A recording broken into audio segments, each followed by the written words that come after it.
O caipira que habita em mim, saúda o caipira que habita em você. E aí, gente, beleza? Então, eu andei indo com esse chapéu no instituto da aula, né? E aí os alunos ficam me perguntando, tá?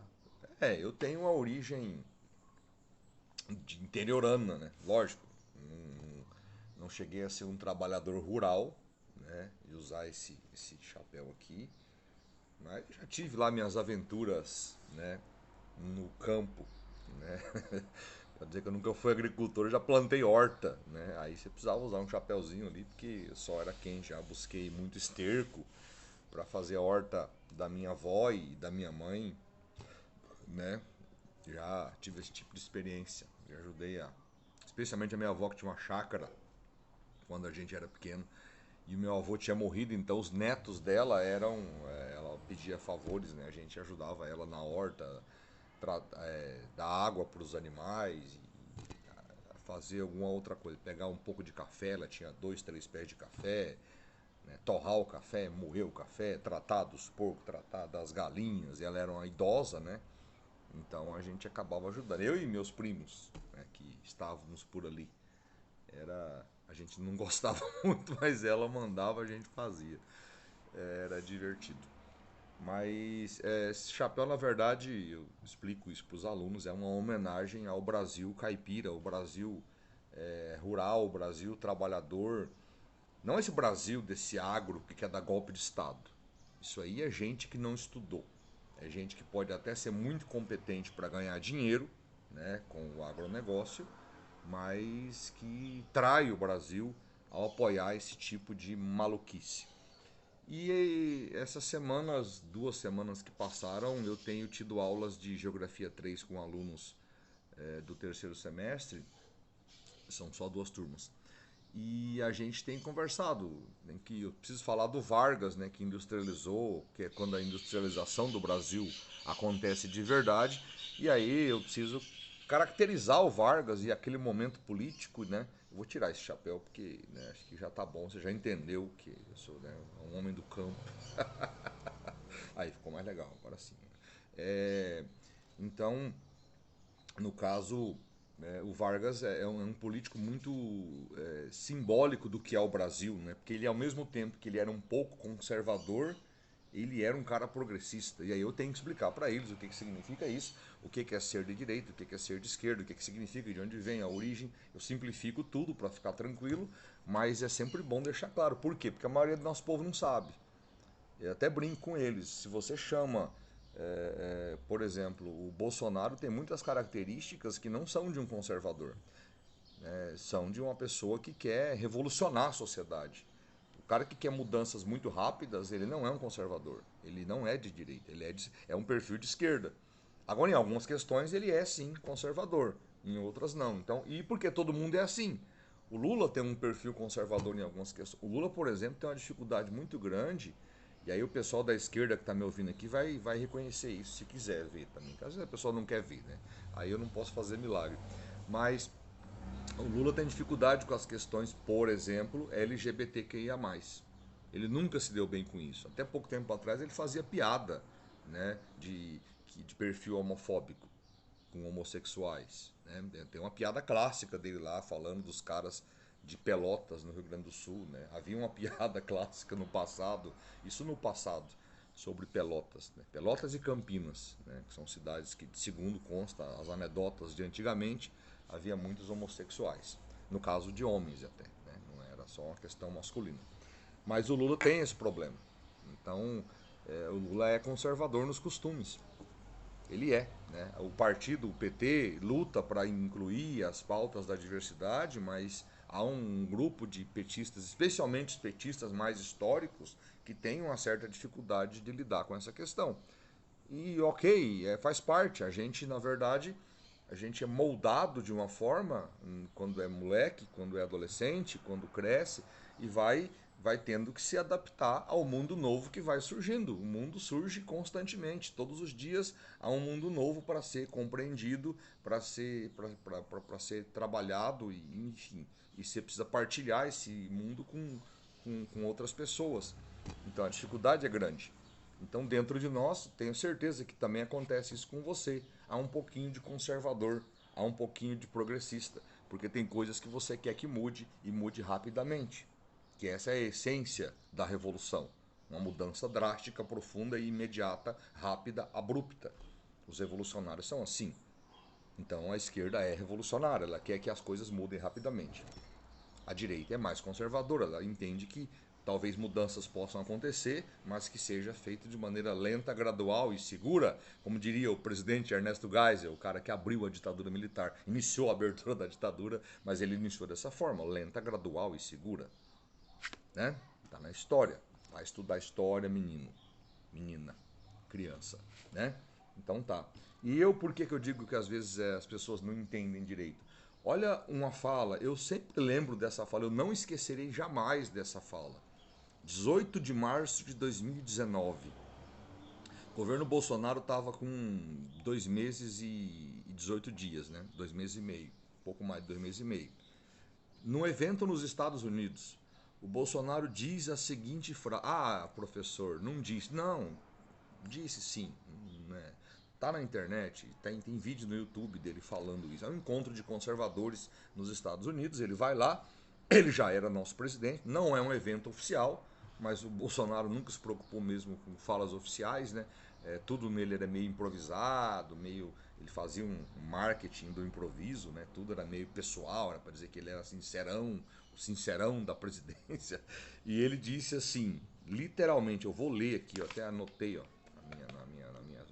eu anotei aqui, né, para não cometer nenhum erro, mas você consegue ver esse vídeo na internet se você quiser. Ele diz assim: o Brasil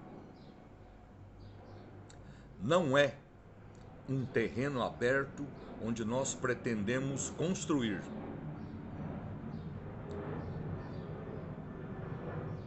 Coisas para o nosso povo. Nós temos é que desconstruir muita coisa, desfazer muita coisa. O Brasil não é um terreno aberto para construir e sim para destruir. Nós temos é que destruir muita coisa. E se você prestou atenção no governo dele, foi isso que ele fez. Ele destruiu sem tirar, não destruiu oficialmente, né? Mas ele, por exemplo, tirou o orçamento de um monte de programas que já existiam. Ele tirou o orçamento do Minha Casa Minha Vida. Ele modificou a estrutura do Bolsa Família para criar o Auxílio Brasil. Né? Ele descaracterizou uma série de programas da cultura, um monte de questões que haviam sido colocadas de pé. O programa de aquisição de alimentos da agricultura familiar, por exemplo, para que escolas comprem merenda de pequenos produtores. Um monte de questões foram descaracterizadas ao longo do governo dele. A desestrutura total. Né? Ele não fez o censo como deveria fazer em 2020. Aí em 2021 veio a pandemia, ok, tudo certo. Fez ano passado porque era obrigado. Estava muito atrasado, fez ainda, né, com pouco recurso, com uma dificuldade danada. Ele tentou destruir o processo eleitoral brasileiro, ele queria voltar ao sistema antigo, com o tal do voto impresso, ou o sistema híbrido, né, voto impresso com urna, ia dar uma confusão danada isso, mas ele sempre tratou de destruir o que estava construído. Segundo ele, e muita gente pensava assim, o Brasil era um país que estava já no socialismo, então tinha que desconstruir o socialismo brasileiro, como se isso fosse verdadeiro, que é outra bobagem gigante também, né?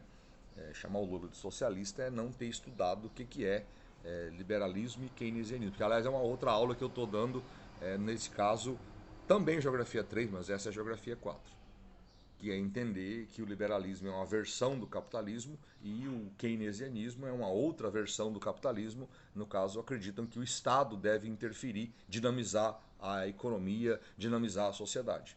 O Keynes dizia isso, mas isso é capitalismo. E é isso que o Lula é. É isso que o Vargas foi.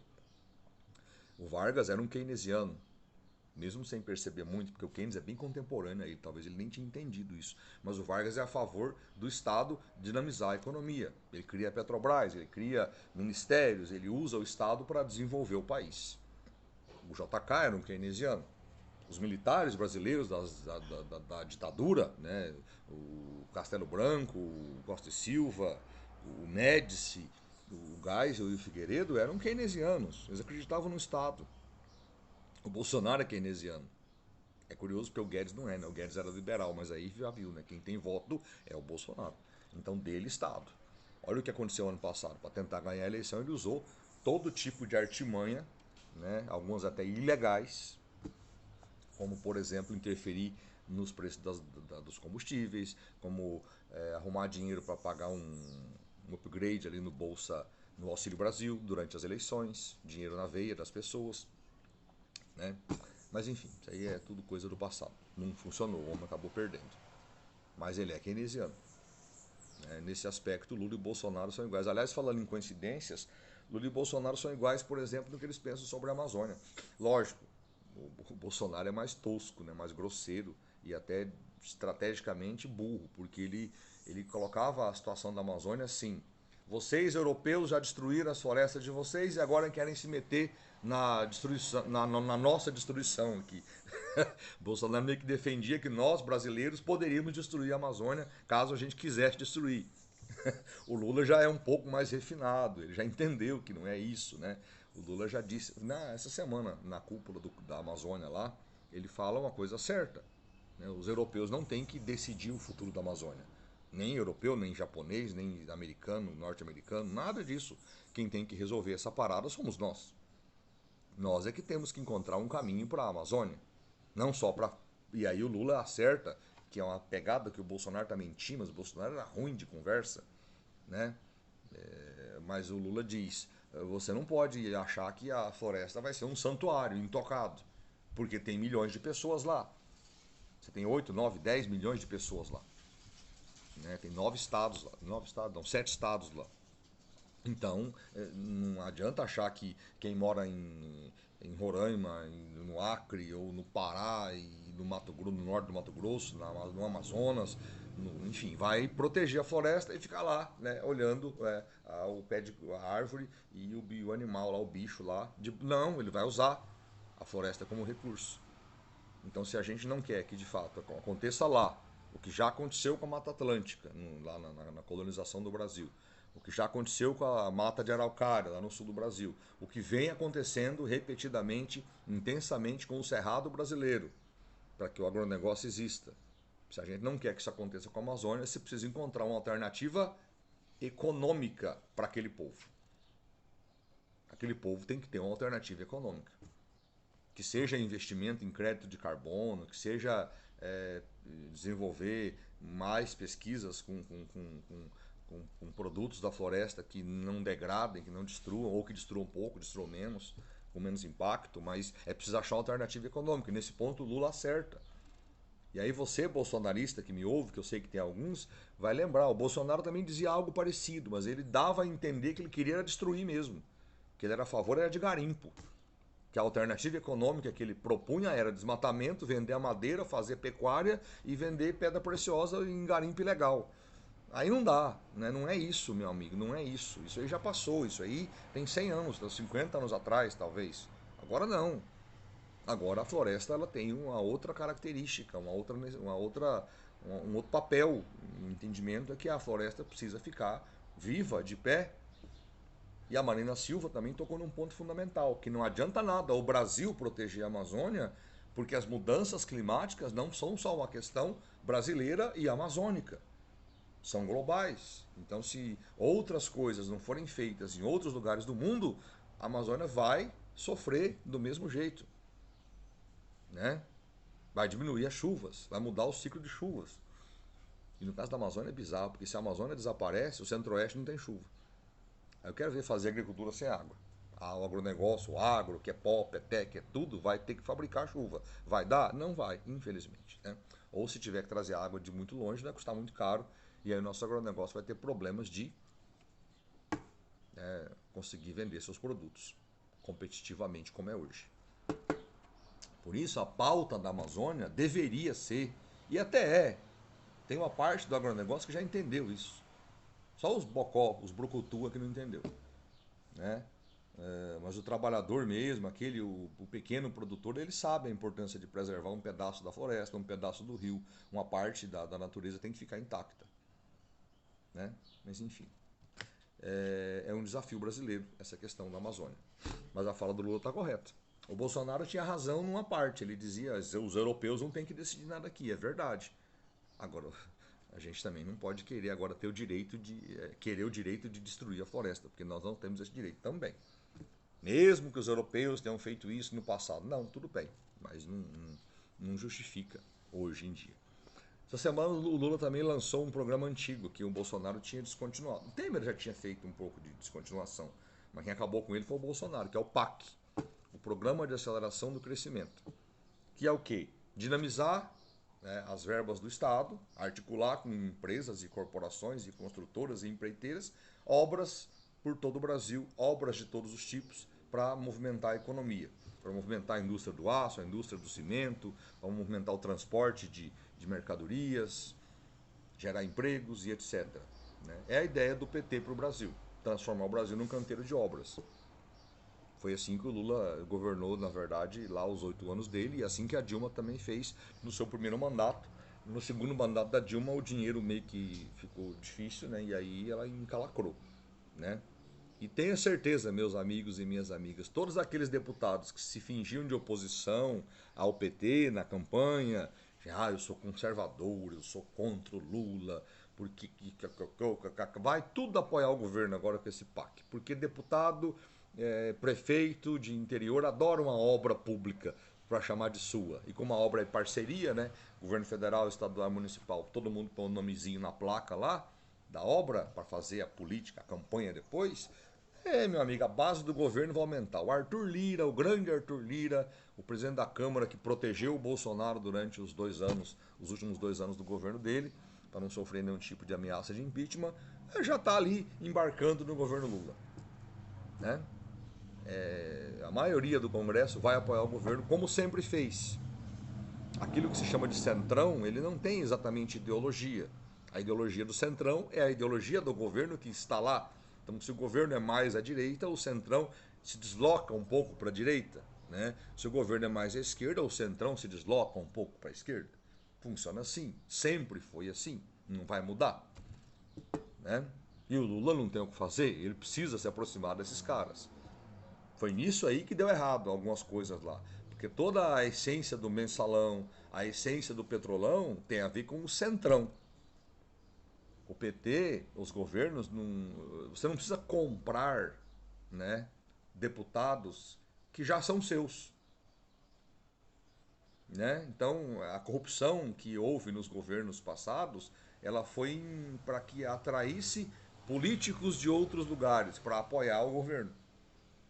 Né? Não precisaria fazer um petrolão para ter o PT no governo. Já estava no governo.